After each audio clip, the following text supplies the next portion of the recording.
Seguimos no Faladoiro na compañía de Xavier Navaza, de María Méndez e de Xosé Antón López. Atentos tamén á noticia da semana, o anuncio de que os estaleiros de Navantia en Ferrol e de Barreras en Vigo construirán dous hotéis flotantes, dous flotéis para a petroleira mexicana Pemex. Os contratos formalizaránse en marzo ou a máis tardar abril, segundo indicaban dende a petroleira mexicana. Falaba hoxe desa cuestión, non podía ser de outra maneira, o presidente da Xunta, decía que esa alianza estratégica que se asinou no 2012, antes das eleccións autonómicas, pode e ten que dar máis de si. Escoitámolo, logo comentamos na mesa. A alianza con Pemex aínda pode dar e ten que dar máis de si. É unha oportunidade, sin dúbida, esta alianza para o conxunto do sector naval, para reforzar a marca Galicia e para afondar no camiño de internacionalización da nosa economía.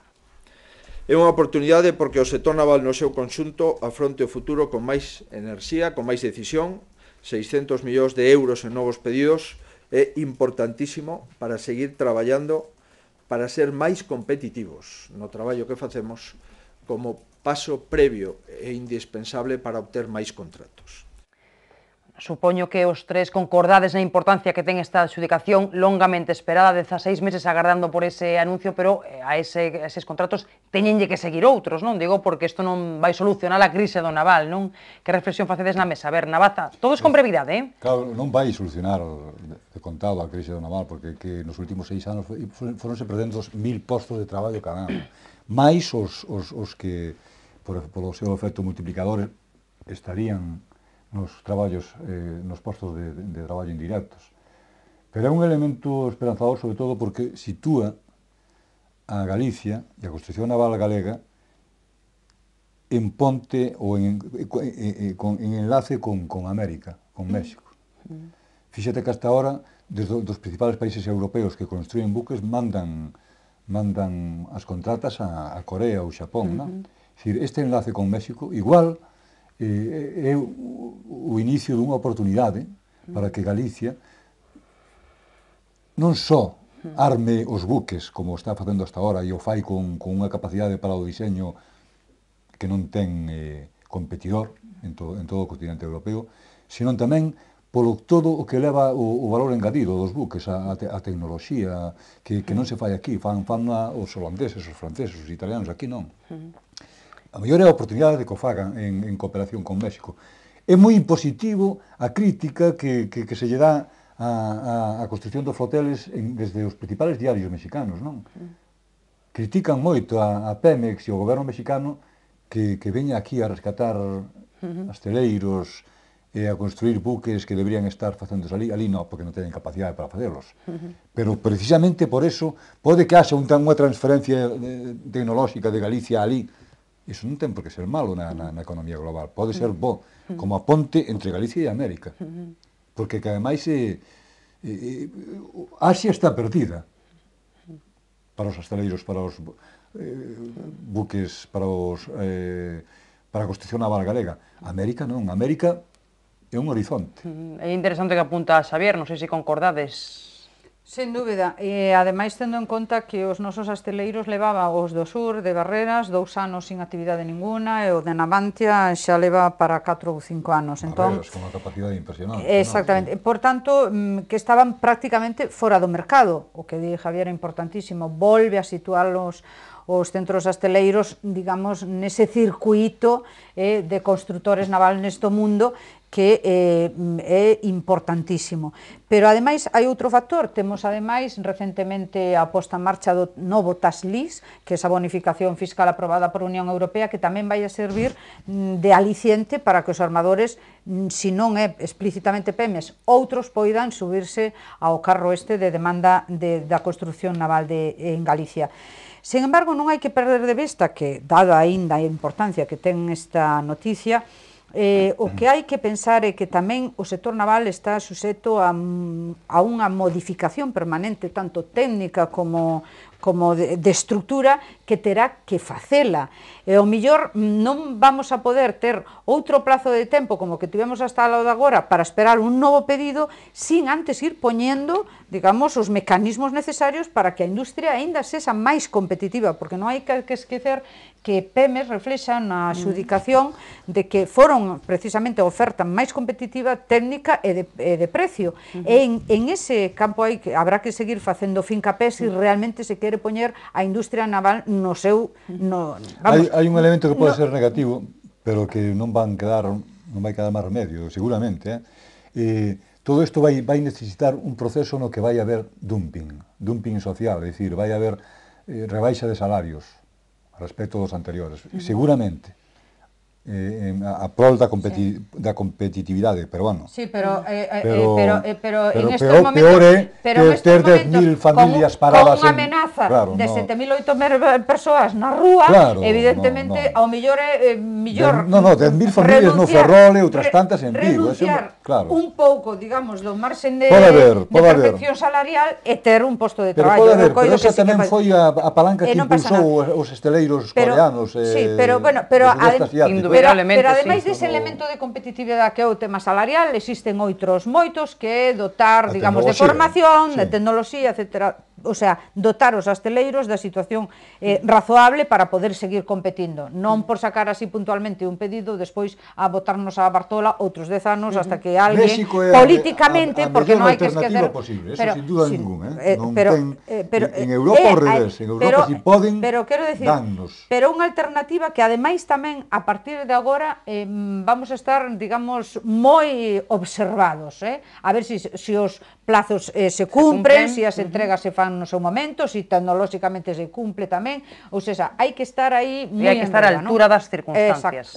A ver, Xosé Antón. A ver, vou empezar por o final, é dicir, a reducción de salarios non garantiza para nada máis competitividade. Exemplo, Citroën Vigo. Non reducir salarios non significa... Non ten que reducir, é dicir, efectivamente. E por que funciona Citroën? E por que funciona... E ahora vou... Espera, ahora vou ao sector naval. Ahora vou ao sector naval. Por que funciona Citroën Vigo? E por que tan competitiva? Ahora vou a eso. Por que tan competitiva? Porque xenerou un interland de un clúster de empresas subsidiarias que non precisaban traer artellar pois contenedores e buques, verdad, para traer material á fábrica e todo eso. Moi ben, eso foi o que tiña Galicia nos anos 80. Había empresas, como era o caso da Ascón, que era unha empresa super competitiva, con unha gran tecnoloxía e que apostaba por unha cousa que é o futuro do sector naval, que é a reparación, porque estratégicamente estamos situados no mellor sitio para poder facer reparacións dos barcos. O Mediterráneo está lonxe e desde logo que Corea está moi lonxe. Entonces... Entón, vamos a dar un repaso á historia e ver como se chegou entonces a... Estás dicindo cousas coas que todos asentimos. Vamos a ver, non todos, espera a compares. Non, déxame... A estrutura que eu estuve encalado. Está Xosé Antón, absolutamente nada. Non uso da palabra. Señor López, volvo ao presente. Non, o presente non, porque sin o pasado non hai presente. O sector naval galego foi maltratado na década dos 80 e hubo políticamente unhas reconversións que apostaron claramente por asteleiros que non eran competitivos e que estaban no sur. Moi ben, aí é onde... Espera, pero esa historia... Un segundiño. Felipe González foi o que esnaquizou o sector da construcción naval. Empezamos a entendernos. Aí ven o problema de raíz do sector naval galego. Ahora ben, a partir de aí, e despois de perder tanto tempo, a min parece moi positivo que o que está acontecendo agora co tema de Pemex, non? E pareceme moi interesante que se volte, porque tecnolóxicamente é así, incluso que haxa o que decía antes Xavier, que haxa unha transferencia, verdad, deste tipo de incluso de coñecementos cos asteleiros galegos, non? E penso que aparte que o sector naval galego necesita un plan estratégico de futuro, que aparte de construir de construir pois buques ou o que seña, verdad? Aparte deso, hai unha figura que é moi importante, que é a figura da reparación. Que as figuras da reparación nos asteleiros, cos diques flotantes, que, por exemplo, no caso das demanda, non? Pero no caso das Ascón, xa tiña un bon dique flotante, Ascón, que despois foi Polisís, verdad? E digo eu, porque, entre outras cousas, eu sou un sufridor de ese proceso, porque o meu pai traballaba ali.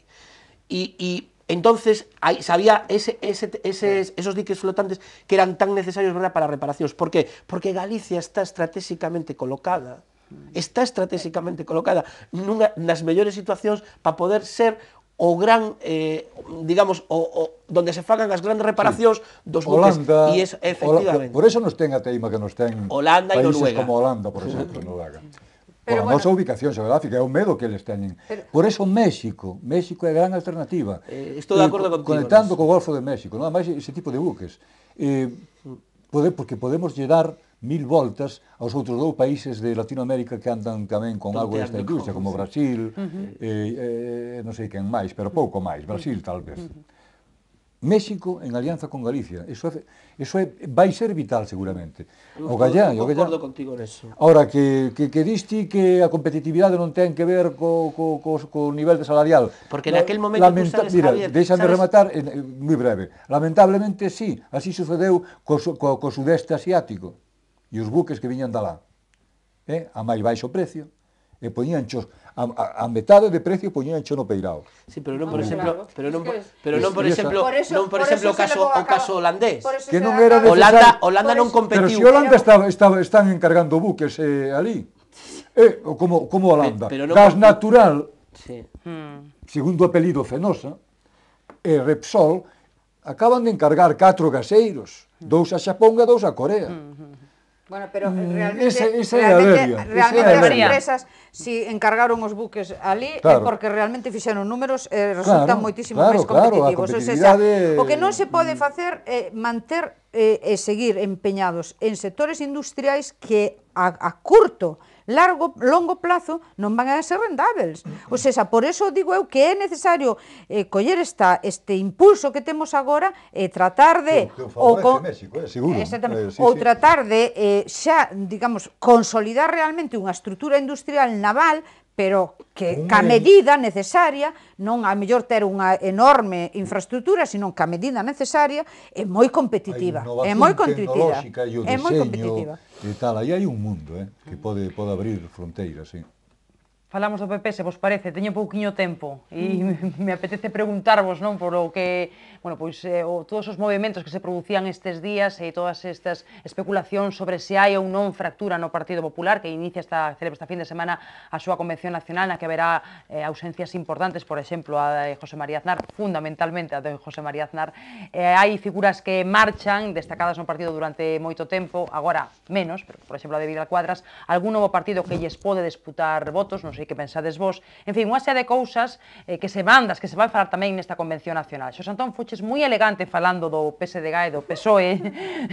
Supoño que falando do PP serás un pouquiño máis claro, non? Ou máis crítico, ou é ao menos o que agardo que ocorre normalmente nesta mesa, pero con moita brevidade, hai fractura no Partido Popular, te crees que sí? Bueno, eu penso que o Partido Popular nestes momentos ten un problema no propio discurso conceptual de determinadas plantexamentos ideolóxicos, é dicir, hai unha fractura por un sector vencellado ás vítimas do terrorismo pola política terrorista que está facendo, é dicir, hai vítimas que no seu momento consideraban que o Estado estaba traicionándoas e neste momento consideran que o Estado con outro goberno, neste caso do Partido Popular, tamén as está traicionando. Pois é o caso de incluso familiares de algunhas vítimas, como a irmán de Gregorio Ordóñez e outras máis. Ese por un lado. E por outro lado, hai tamén, ou polo que se manifesta, non, unha fragmentación ideolóxica, pois, por exemplo, no tema dos impostos, do programa electoral, é dicir, eso dixo José María Aznar, é dicir, nunha entrevista na televisión, dixo que a forma que pedíalle a Rajoy que cumplira o seu programa electoral. E Rajoy dice que non vai cumplir o seu programa electoral porque pensa que ten que facer o que debe, non? Entonces, esas son cousas que están plantexando eles mesmos propiamente en cuanto a ideoloxía. O caso este de Mayor Oreja ou de Vidal Cuadras ou de algún máis, verdad, de Abascal e esta xente, é un caso, pois, un exemplo de libro, non? De unha fractura, porque para eles o que decían na oposición, ahora que están no goberno, non o dicen. E entonces aí é onde quero ir eu, e remato. Eu penso que os partidos políticos en xeral, neste caso o PP, pero todos, teñen que ser, cando están na oposición, suficientemente moderados e suficientemente autocríticos e responsables co que din. Porque despois, cando gobernan, poden pasar cousas como as que están pasando, non? Entonces, é un problema, e eu penso que, pois, ahora naceu un partido novo, e evidentemente, pois, que o presidente fundador, unha vez que xa non está a figura de Manuel Fraga, como é José María Aznar, non este no congreso do partido, ou unha convención que ten o partido, pois, evidentemente dice moito de que aí hai algo está pasando. A ver que análise facedes vos. O bo é que se eso se extrapola, e non quero facer comparación ninguna, por Dios, ao Partido Socialista, entonces o primeira liña de discurso é que hai debate interno. Bueno, eu coido que un partido que foi votado por casi 11 millóns de cidadáns, que ten un percorrido de 2 anos de legislatura, con un entorno moi desfavorable, con medidas moi duras, con procesos de axustes terribles, reformas moi profundas, pois está claro que non é que se xa obrigado que haya un debate interno, é que é, digamos, o que cabe esperar nestes momentos, non? Porque entonces estaríamos casi nun encefalograma plano. Eu coido que os cidadáns non son non están nese asunto, non? Por tanto, é verdade que hai voces discordantes, hai incluso propostas alternativas como o novo partido político Vox, pero non hai que esquecer que nos últimos anos houbo casi 6.000 formacións novas políticas, 6.000 novas formacións políticas, moitísimas elas ligadas a discursos específicos, digamos, de descontento. Por exemplo, aquí tuvemos o Gil, tuvemos a Mario Conde, houbo moitísimas opcións ligadas a momentos de descontento puntual.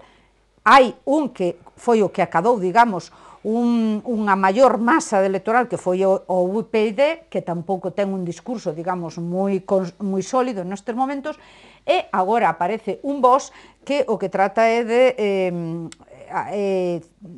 aglutinar en torno a 2 discursos, que é o tema da unidade territorial, a unidade de España, e o tema do tratamento antiterrorista, non? Establecido polo goberno. Son 2 pilares que, dende o meu punto de vista, moi frágiles para, digamos, soster unha formación política no tempo. Eu coido que Vox quedará noutra formación política que ten o seu, nestes momentos, ten, digamos, a súa función, que é acadar un certo descontento de determinadas, en fin, sectores dos cidadáns que eran votantes habituales do PP, pero que non vai a ter unha cristalización cando chegue ás eleccións. Cando chega ás eleccións, a xente automáticamente pensa que o que se xoga é moi serio e vai haber unha escasa aposta por novas formacións que non se sabe o resultado, non? Xavier, ti que pensas? Primeiro, non metas no mesmo saco as tropecentas, 16.000, non sei, son 6.000 ou 5.350. Porque, claro, todas teñen que inscribirse no mesmo registro, pero non se pode comparar, porque hai asociacións que se registran como tales, como asociacións políticas, pero que son para montar un cineclub, ou un teleclub, ou un karaoke, non sei, en fin. Vale. No, isto non se pode desvencellar do que está acontecendo en Europa. Está agromando a extrema dereita, está agromando posicións filofascistas. Pero non ten nada que ver a ideoloxía ultradireita europea con a española. A presentación de Vox tiña un marcado carácter xenófobo. rarísimo, ademais, hasta hai pouco. Sí, na presentación de vos dixéronse auténticas barbaridades. Está, cando se falaba da inmigración, falábase coa unha dureza propia dos mítines da señora Le Pen en París. Creo que o que quero decir, se me deixa seguir falando, é que non se pode desvencellar isto co que acontece en Europa, na Europa comunitaria, donde están agromando faccións que estaban integrados en partidos de corte perfectamente asimilado polo sistema. O que fixera Manuel Fraga coa súa Alianza Popular e posterior renovación no Partido Popular fora absorber e administrar todo ese mundo das posicións da ultras, extrema dereita. Menos Forza Nova, que quedou aí coleando hasta que se derrumbou. E agora están agromando, quizáis escudándose en sentimentos duros, terribles, como o que poden experimentar as víctimas, as familias das víctimas de ETA, do terrorismo, que polariza cualquier tipo de conversación. Pero está agromando unha dereita, e eu creo que Mariano Rajoy e a compañía deberían estar preocupados, porque ademais está xente que se instala no que é a plutocracia, é dicir, que está a marxe dos intereses do propio partido, do propio país, e está a marxe do que se decide nos despachos financeiros. E estou falando, por exemplo, de José María Aznar. Hai un dato definitivo, Xavier. Pechamos, moi breve, pechamos. Só un dato definitivo. Un dato, titulares. Nas eleccións do 2009, todas as formacións... Non, perdona, non digas así que non sabes o que che vou decir. Todas as formacións... Estamos falando do ano 2009. 2009. Todo isto estáse desenvolvendo agora. Bueno, imos a ver, por favor, non foi hai moito. Nas últimas eleccións, todas as formacións políticas de corte ultradereita ou ultraconservadora, todas, que las hai e que están, ademais, teñen nome e apelidos, tuveron, entre todas elas, 69.000 votantes, 69.000 votantes. Digo eu que eso é a puxanta que ti dis e que ves a referir da ultradereita. Non falo de puxanza, digo que é un proceso que se está desenvolvendo en toda Europa. Non ten nada que ver a ultradereita europea con o que pasa en España. Nada, absolutamente nada. Está interesante, de verdade que se te teño que pechar. A ver un titular. A ver, eu penso que a loita antiterrorista... Porque o cidadán español non é xenófobo, entre outras cousas. Pero non falamos do cidadán español, estamos falando de individuos que aspiran a liderar grupos.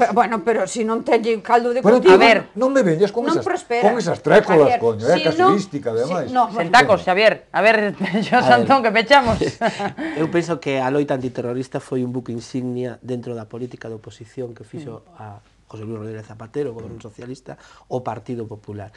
E dentro desa política antiterrorista estaba xente como Ortega Lara, verdad? Como a irmán de Gregorio Ordóñez, como San Gil, como Vidal Cuadras, como Mayor Oreja, como moitísima xente que está decepcionada, según dicen eles, verdad?